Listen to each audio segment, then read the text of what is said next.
Coba deh pikirin, setiap hari kerja, kita pasti dihadapkan sama satu pertanyaan penting. Makan siang apa ya? Nah, kalau Anda beruntung punya kantin di sekolah atau di kantor, pilihannya mungkin jadi lebih gampang. Tapi pernah nggak sih kepikiran apa yang sebetulnya bikin sebuah kantin itu benar-benar hebat? Oke, jadi apa sih rahasianya? Apa cuma soal makanannya yang enak, atau pilihannya yang banyak, atau jangan-jangan ada sesuatu yang lebih dalam, yang bahkan bisa kita buktikan pakai data? Biasanya kan kita nilainya dari hal-hal yang kelihatan langsung. Tapi gimana kalau rahasia sesungguhnya itu justru ada di hal-hal yang nggak kita lihat? Kayak kebijakan kantinnya, bahan baku yang mereka pakai, atau komitmen mereka terhadap kesehatan. Nah, buat nyari jawabannya, kita nggak bakal ngandelin opini sembarangan. Kali ini, kita akan bedah sebuah studi besar-besaran dari Denmark yang neliti bukan cuma satu atau dua, tapi 680 kantin sekolah dan tempat kerja. Jadi, yuk kita lihat datanya ngomong apa.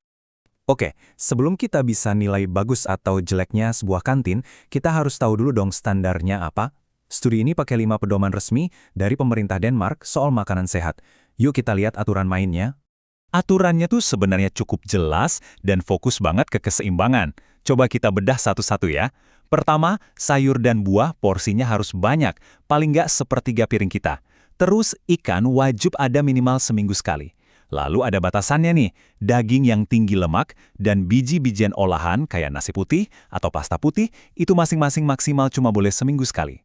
Terakhir, bahan-bahan tinggi lemak kayak keju atau krim juga dibatasin, maksimal 2 kali seminggu, dan itu pun dalam jumlah kecil. Kedengarannya gampang kan? Nah, ini nih yang keren dari studinya. Mereka ngumpulin datanya itu detail banget. Bukan cuma nanya, apakah Anda menyajikan sayuran? Tapi mereka pakai kuesioner visual kayak gini. Jadi manajer kantin harus nunjukin seberapa banyak porsi sayuran di menu mereka setiap hari. Ini bikin datanya jadi jauh lebih otentik dan bisa diukur, bukan cuma kira-kira. Oke, aturannya udah jelas. Pertanyaannya sekarang, gimana nasib ratusan kantin ini? Yuk kita buka rapor mereka. Siap-siap ya, karena hasilnya mungkin bakal bikin Anda kaget. Dan ini dia, angka utamanya. Dari 680 kantin yang diteliti, ternyata cuma 14% yang berhasil memenuhi kelima pedoman makanan sehat tadi. Ya benar, cuma 14%. Ini nunjukin kalau PR-nya masih banyak banget. Angka 14% tadi kan jelas bikin penasaran ya. Kalau sebagian besar gagal, sebetulnya bagian mana sih yang paling susah dan apa ada aturan yang justru mereka jago? Yuk kita bedah lebih dalam lagi datanya. Coba kita lihat satu aturan aja, menyajikan ikan seminggu sekali. Wah, di sini perbedaannya kelihatan jelas banget. Di kantin kantor, 82% berhasil memenuhi aturan ini. Tapi coba lihat di sekolah dasar, angkanya langsung turun ke 62%. Ini seolah-olah nunjukin ada tantangan atau mungkin prioritas yang beda antara nyiapin makanan buat orang dewasa dan anak-anak. Ternyata, nggak ada tipe kantin yang sempurna. Masing-masing punya plus minusnya. Sekolah dasar misalnya, lebih jago dalam membatasi daging berlemak dan biji-bijian olahan.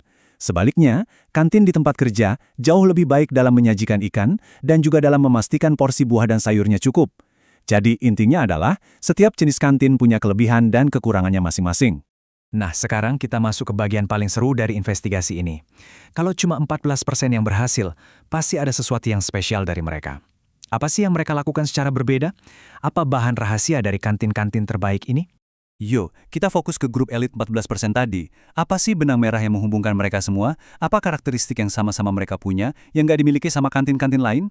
Dan inilah jawabannya. Studinya nemuin 2 faktor kunci yang super signifikan. Pertama, kantin-kantin terbaik ini cenderung pakai banyak banget bahan organik, lebih dari setengah total belanjaan mereka. Kedua, mereka punya kebijakan makan yang formal dan tertulis. Jadi ini bukan kebetulan ya, ini adalah strategi yang disengaja. Terus, seberapa besar sih pengaruhnya? Statistik ini ngejelasin semuanya dengan gamblang. Kantin yang berinvestasi di bahan organik punya kemungkinan 2 kali lipat untuk bisa memenuhi kelima pedoman kesehatan tadi. Ini nunjukin kalau fokus ke kualitas bahan baku itu punya efek domino yang kuat banget ke kesehatan menu secara keseluruhan. Tapi ceritanya nggak berhenti di situ. Studi ini nemuin sebuah hubungan yang nggak disangka-sangka tapi penting banget, yaitu antara kantin sehat dan isu global lainnya, limbah makanan. Ternyata kebiasaan yang bikin makanan sehat buat kita bisa jadi juga bikin makanan itu lebih baik buat planet ini. Pas ditanya, nih mayoritas kantin hampir 85% ngaku kalau mereka punya fokus tinggi atau sangat tinggi buat ngurangin limbah makanan. Tapi kan ngaku peduli sama beneran peduli itu dua hal yang beda ya. Seperti yang akan kita lihat, ada perbedaan besar antara yang cuma ngomong doang dan yang benar-benar bertindak. Dan disinilah letak kejutannya. Waktu para peneliti ngeliat lebih dekat kelompok kantin yang ngelaporin fokus sangat tinggi buat ngurangin limbah, mereka nemuin pola yang kok familiar ya. Ternyata kantin-kantin ini punya dua bahan rahasia yang sama persis dengan kantin-kantin tersehat tadi. Jadi, inilah benang merahnya.